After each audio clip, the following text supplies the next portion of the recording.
Assalamualaikum warahmatullahi wabarakatuh. Alhamdulillah sahabat-sahabat semuanya yang senantiasa tidak henti-hentinya ingin mengenal dari kepribadian Rasulullah SAW atau sejarah dari kekasih kita, junjungan kita Nabi Muhammad SAW.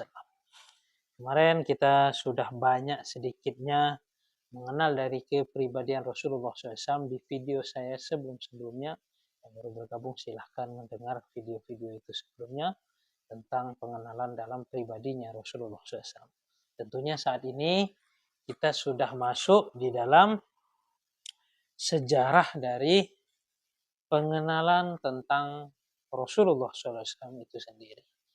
Kenapa Rasulullah SAW diutus? Tentunya banyak sekali hadis-hadis juga menceritakan tidak lain Rasulullah SAW diutus untuk menyempurnakan akhlak. Menyempurnakan akhlak dari kalangan umat yang tentunya beliau diutus untuk umat ini. Yaitu umat dari akhir yang tidak ada lagi nabi setelah beliau. Beliau adalah nabi penutup yang menyempurnakan iman dengan sempurnanya akhlak. Alhamdulillah, kurang lebihnya kita sudah banyak mengenal dari bagaimana kondisi Jazirah Arab sebelum adanya Rasulullah SAW. Tentunya di awal mula kisah yang kita ceritakan, kurang lebihnya mereka masih di dalam penganut agama yang dibawa oleh Nabiullah Ibrahim alaihissalam yang tentunya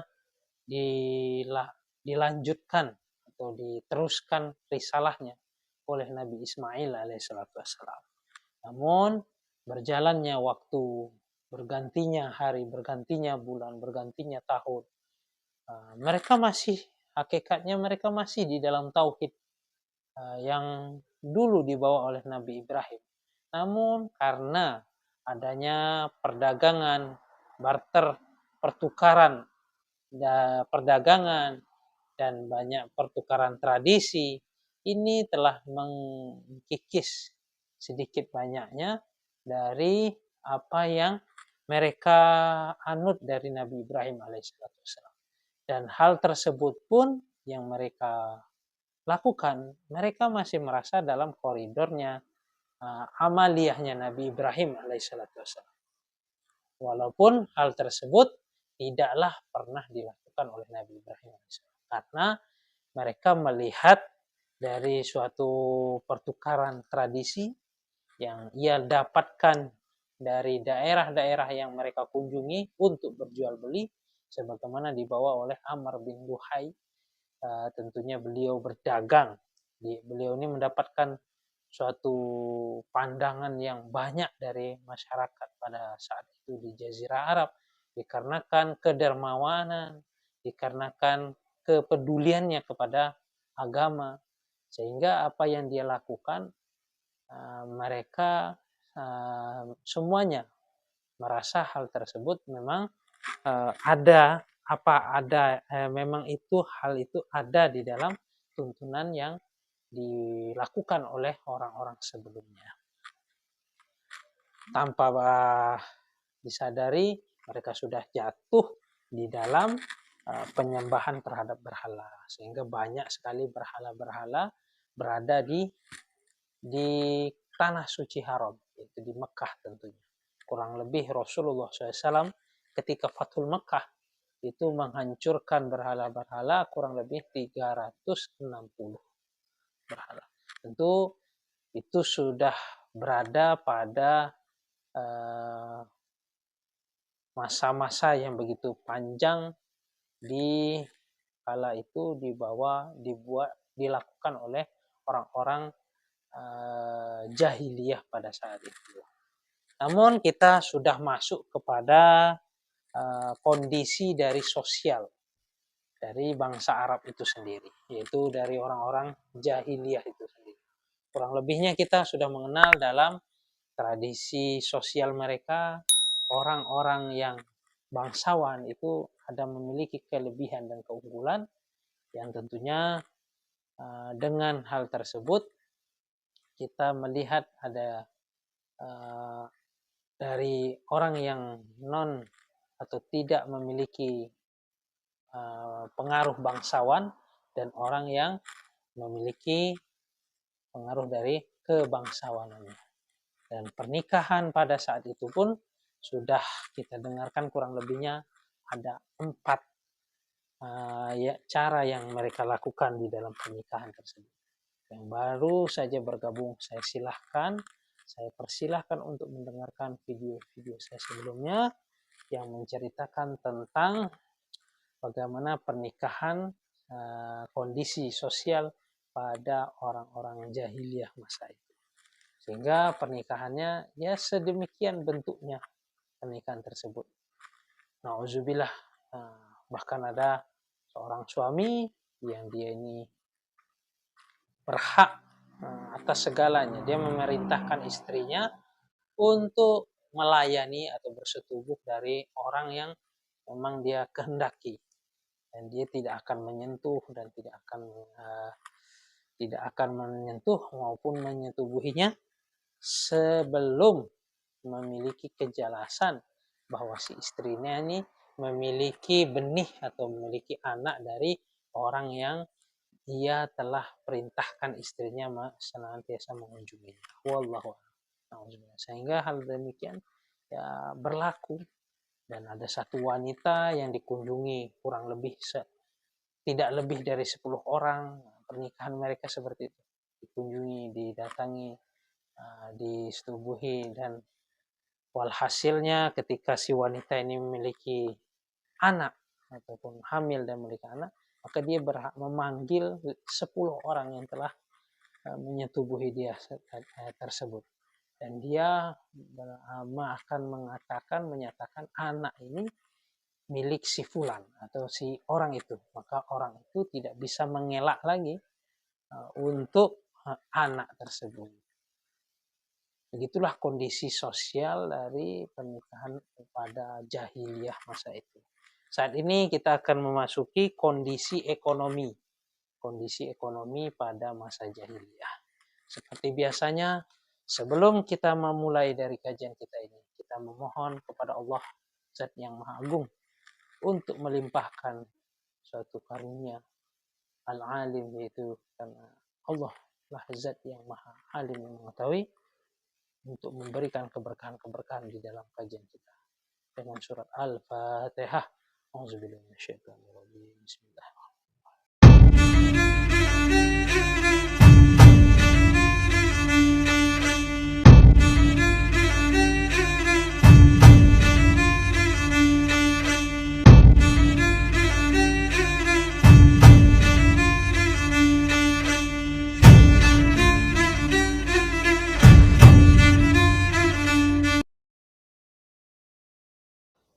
Alhamdulillah, sahabat-sahabat semuanya, di sini kita akan masuk di dalam kondisi dari ekonomi di kalangan orang-orang masa jahiliyah tersebut. Kondisi ekonomi pada mereka yaitu mengikuti dari kondisi sosial mereka yang bisa dilihat dari jalan kehidupan bangsa Arab itu sendiri. Jadi dalam sosial kita sudah mengenal kurang lebihnya, begitu kurang lebih banyak sedikitnya keadaan ekonomi mereka demikian. Ada yang bangsawan, ada yang orang tidak memiliki pengaruh dari kekayaannya. Demikian. Perdagangan merupakan sarana yang paling dominan di kalangan untuk memenuhi dari kehidupan mereka. Jalur-jalur perdagangan tidak bisa untuk dikuasai begitu saja, kecuali jika ia sanggup di dalam memegang kendali keamanan dan perdamaian. Jadi jalur perdagangan tidak mudah. Tentunya dia harus memiliki kendali yang kuat di dalam keamanan dan perdamaian. Sementara itu kondisi yang aman seperti ini tidaklah terwujud di Jazirah Arab, kecuali pada bulan-bulan suci. Pada saat itulah dibukanya pasar-pasar Arab yang sangat terkenal, seperti Ukaiz, Zilmajjah, Majinah, dan lain-lainnya. Itu hari suci. Pada saat itu, pada bulan-bulan suci, pada saat itu tentunya perjalanan perdagangan tidaklah terlalu berbahaya karena pasar mereka sedang dalam kondisi dibuka. Tentang perindustrian atau kerajinan, mereka adalah bangsa yang paling mengenalnya. Kebanyakan hasil dari kerajinan yang ada di Arab, seperti jahit-menjahit, ataupun menyamak kulit, dan lain-lainnya, berasal dari rakyat Yaman, Hijaz, dan pinggiran Syam. Sekalipun begitu, di tengah Jazirah Arab ada pertanian dan pengembalaan hewan ternak. Sedangkan wanita-wanita mereka cukup menangani pemintalan. Tapi kekayaan-kekayaan yang dimiliki bisa mengundang dari perpecahannya dalam peperangan. Kemiskinan, kelaparan, dan orang-orang yang telanjang merupakan pemandangan yang biasa terjadi di kalangan masyarakat. Karena kondisinya demikian yang sosialnya sudah diceritakan. Namun tentunya mereka memiliki suatu hal yang positif juga di kalangan mereka. Sebagaimana di sini adalah akhlak.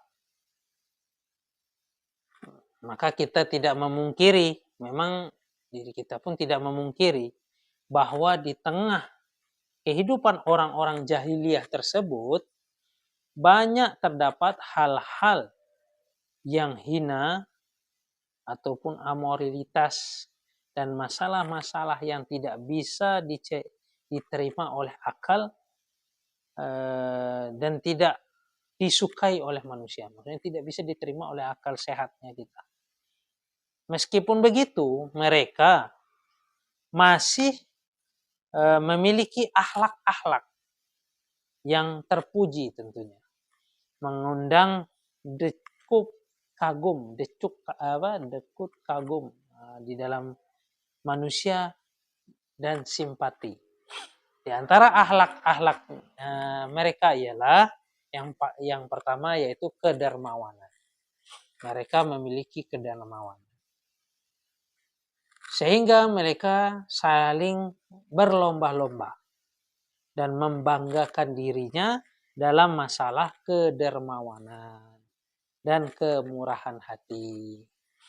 Bahkan separuh dari syair-syair mereka bisa dipenuhi dengan pujian dan sanjungan terhadap kedermawanan ini. Ada kalanya seseorang didatangi tamu, yang mana dalam keadaan kelaparan, pada saat hawa yang dingin. Ini ceritanya ada seorang tamu mengunjungi dia pada saat waktu yang tentunya hawa yang dingin, dia membutuhkan makanan, dia dalam keadaan lapar. Dan orang Arab ini atau si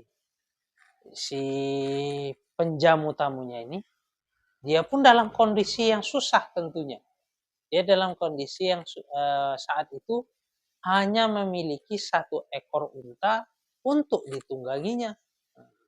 Ini di dalam kalangan orang jahiliyah. Karena dia bisa melayani dari tamunya atau menghormati dari tamunya tersebut, dia akan rela menyembelih dari untanya tersebut untuk menjamu si tamunya tersebut. Bahkan mereka akan membela menghormati dari tamunya tersebut. Itu yang berada di kondisi pada saat itu akhlak yang dimiliki oleh orang-orang jahiliyah pada saat itu.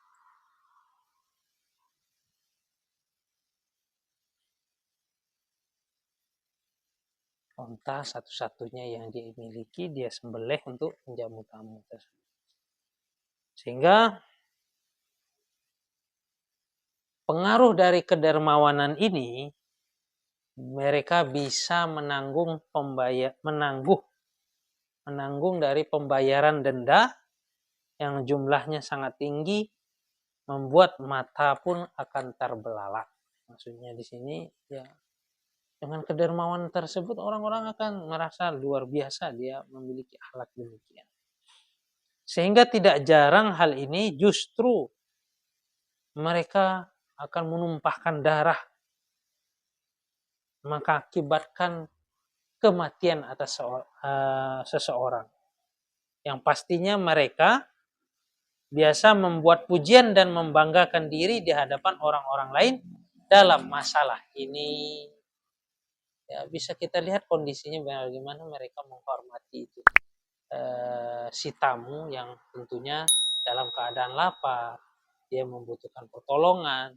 Si yang menjamu ini pun sebenarnya dalam kondisi yang tidak mampu juga, tapi karena dia ingin memberikan hal yang lebih kepada tamunya, dia menyembelih dari untanya, dihidangkan pada si tamu tersebut. Bahkan bukan dari situ saja, bukan sebatas itu saja, bahkan mereka akan rela bahkan menumpahkan darah jika tidak segan-segan jika dia untuk melakukan kedermawanan tersebut.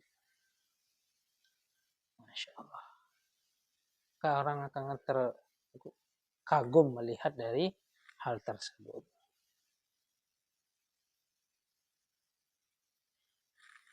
Allah. Terutama dari kalangan para penguasa dan pemimpin.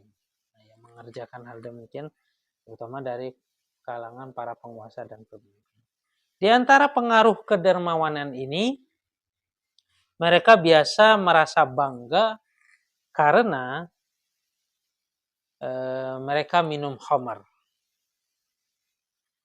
Bukan kebanggaan karena minumnya itu, akan tetapi karena hal ini dianggap sebagai salah satu cara menunjukkan kedermawanan dan merupakan cara paling mudah untuk menunjukkan pemborosan.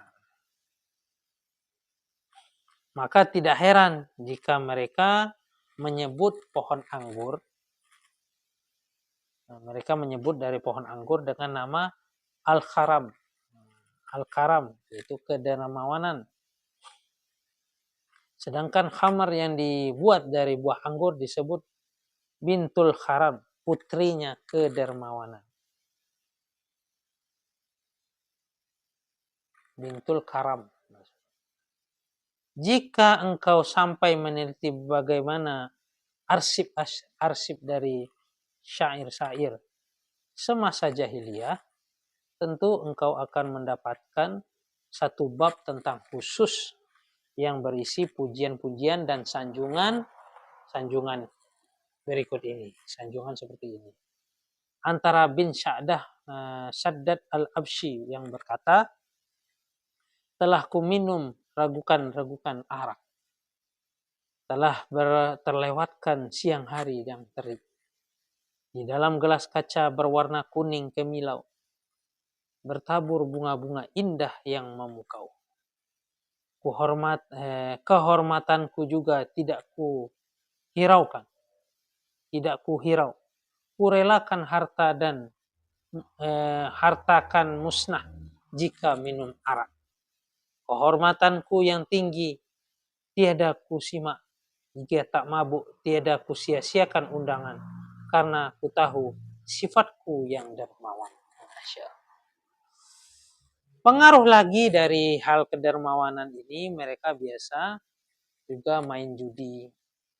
Mereka menganggap main judi ini serupa dengan salah satu mengekspresikan kedermawanan. Karena dari laba judi itu pun mereka bisa memberikan makan terhadap orang-orang miskin. Atau mereka bisa menyisihkan sebagai uang jadi dari sebagai uang dari andil orang-orang yang mendapatkan laba.